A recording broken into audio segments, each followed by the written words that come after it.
Hello and welcome to another episode of Father and Joe. I'm Joe Rocky here with Father Boniface Hicks. And Father, continuing off of the comments of our last episode about looking at our lives and evaluating what is our value structure and human nature being what it is, most of us would articulate a value structure that is a prettier picture than what an outside observer would say. So I know that from every experience I've had is I'm an optimist, and this just might be part of me coming through here, but I tend to see the more likely that I'm going to get this deal done. So therefore, the problem of us having a economic shortfall is less likely because I'm here, I got this, I'm going to make it work. And the fact that I've been doing sales for 15 years, there's some backing behind that. But I think that there's kind of innate thought, especially with things that don't have immediate consequences. And most of us look at our relationships with God as something that's not an immediate consequence. You know, if we live a sinful, deceitful life, that's not really a problem. I'll be able to go to confession later in life. It'll be fine. It'll be good. And yes, the church has so many amazing stories of people who have done transformations, who have turned away from very evil and wicked ways to becoming great and miraculous saints. So I'm not trying to downplay that. What I'm trying to downplay is people who essentially use that as a strategy. When we think of St. Paul, his game plan wasn't to be, oh, I'm going to be evil and then I'm going to get a miracle happen to me and then I'm going to become one of the most published persons in the Bible. That was not the game plan. So what I wanted to articulate here was kind of the modality, but more so the cause of wanting to have God being important in your life rather than just, I'll get to it when I get to it. And also, by the way, I'm me, so it's got to work no matter what. And like I said, that might be part of me coming across. I might not be the only, I'm probably not the majority of people who have this super optimism, but I also do think there's some form of human nature in that. I don't think I created this all by myself. So I think that you're trying to get what I'm trying to say here. So I want to let you teach us.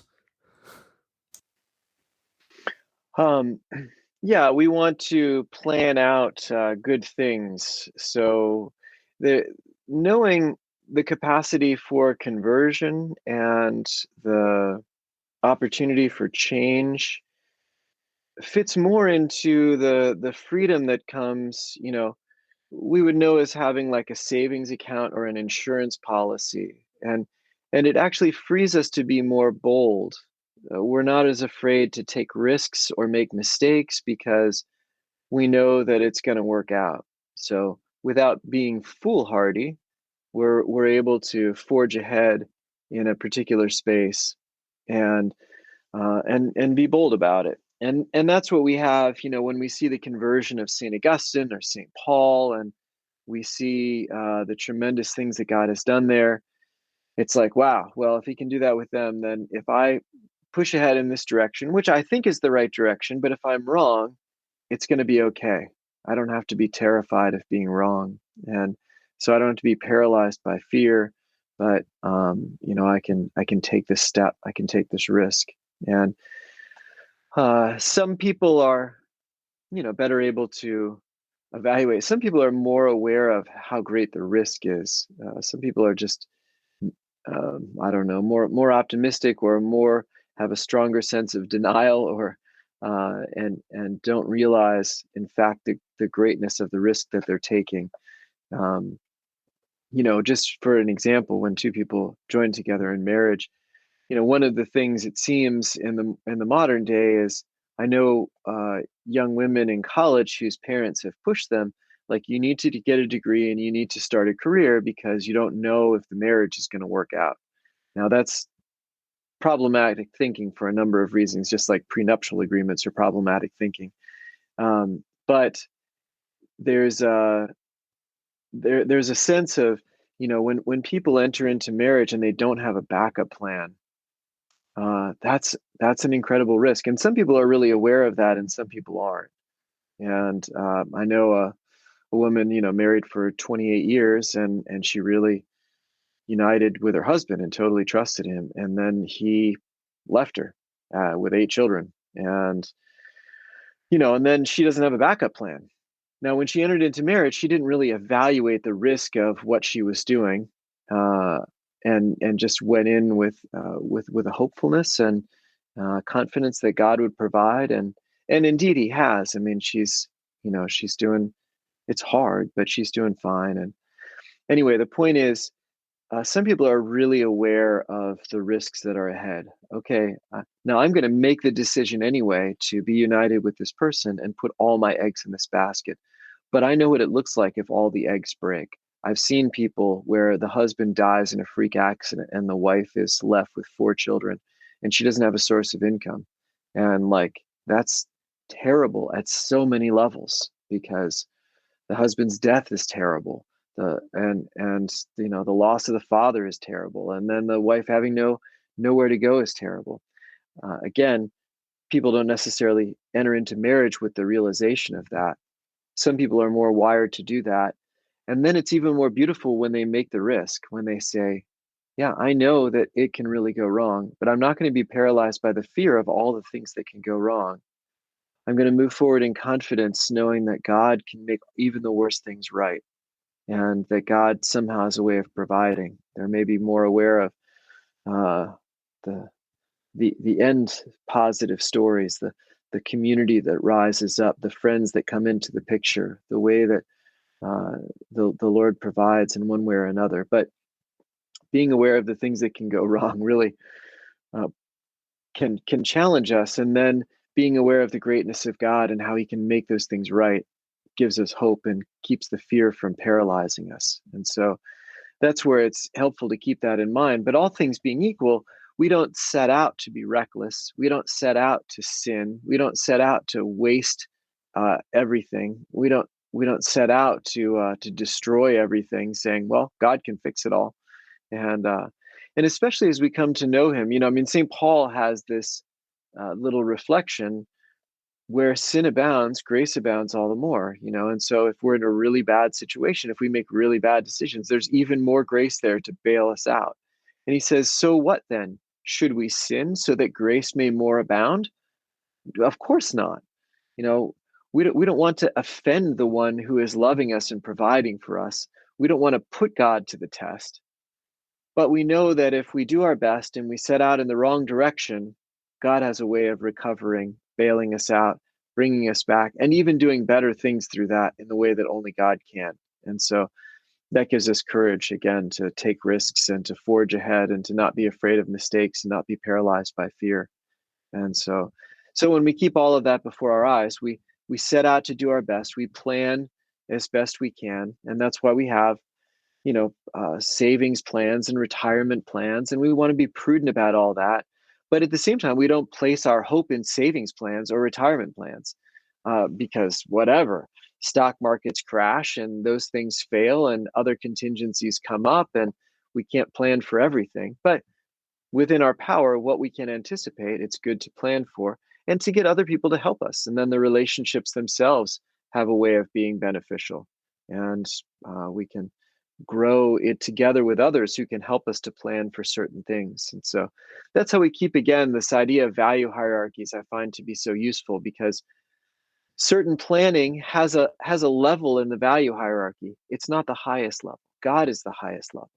And God is the one who can overturn all of our plans and who can help us to recover from our best plans gone wrong. And so that's why we keep God at the top, and then we plan appropriately and we risk appropriately, and then we pivot appropriately and we abandon ourselves to God's providence when so many other things go wrong, and He is our only hope. Yeah. And it makes me think about stuff like we also have an active responsibility in this relationship. With God, it's not it's just like a marriage. You can't have only one person in it. So the thought that had come to me as you were giving the reflection from St. Paul there was, yes, graces are abound when you're at your lowest point, but as you're getting higher and further away from sin, to me, that kind of implies, if not directly states, that you now are starting to have some role to be a grace for someone else. And I think that that's part of what the Holy Spirit working through the church is all about in a practical doing things for other people. You're in a better spot now, so you can help everyone else. And in regards to your comments about planning for things, certainly we all can come up with an example, as you gave there with the mother of 8 who just had the husband leave. In my experience, and this is coming from a business world, so it's a different kind of relationship. Obviously, a business relationship and a marriage are different, but there's some correlation there and some similarities I think that makes this app is that as soon as people start having exit strategies or plans to end the business basically ended that day. It might take 10 years, 10 months, whatever, for us to get to that point and everyone accept it.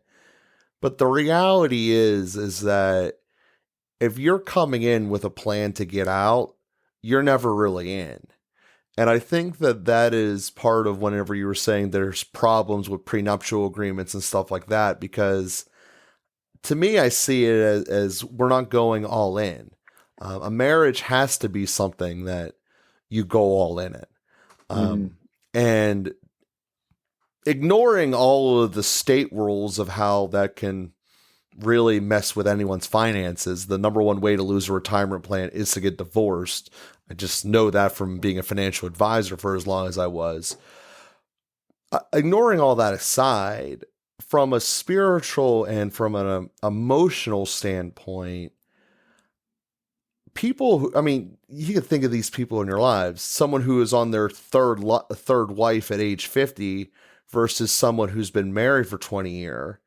In general, the guy who's been married is a happier person, a more stable person, and someone you would rather have as your neighbor, as a very general standpoint. Obviously, there's going to be exceptions to everything, but to me, that comes from going all in and committing when things get hard, because inevitably something's going to get hard at some point. Something you thought was going to be present disappeared. Something that you thought was never going to go away is gone, or something new developed that you're not a fan of. That's inevitable. I mean, you can't be two people together for a long enough period of time and not have that. And if you have this exit plan gnawing on you in the back of your mind, the desire to figure out a solution is diminished. And that's just an inherent fact. I don't have math behind it because I don't think this is a relationship. You can't put math to a relationship, but it's a fact. And I think that as we talk about this type of planning, yes, we need to know the risks. I mean, you don't want to be foolhardy and go, hey, at the end of the day, we only make enough money to be able to handle 2 children. Let's get pregnant 6 times. That's not intelligent either, because that will cause extra strain and problems both upon your marriage and inevitably in many other circums of your life. So we do need to be intelligent about stuff and know the possible downside. But there's a way that you can look at the downside and galvanize to make you're stronger, whether it be your business team or your marriage, saying, we don't want to get to that space. We don't want to get to a space where we need to be jumping from creditor to creditor and hope that we're not getting called on our phones every 10 minutes for debt collections. That's not a happy place to be.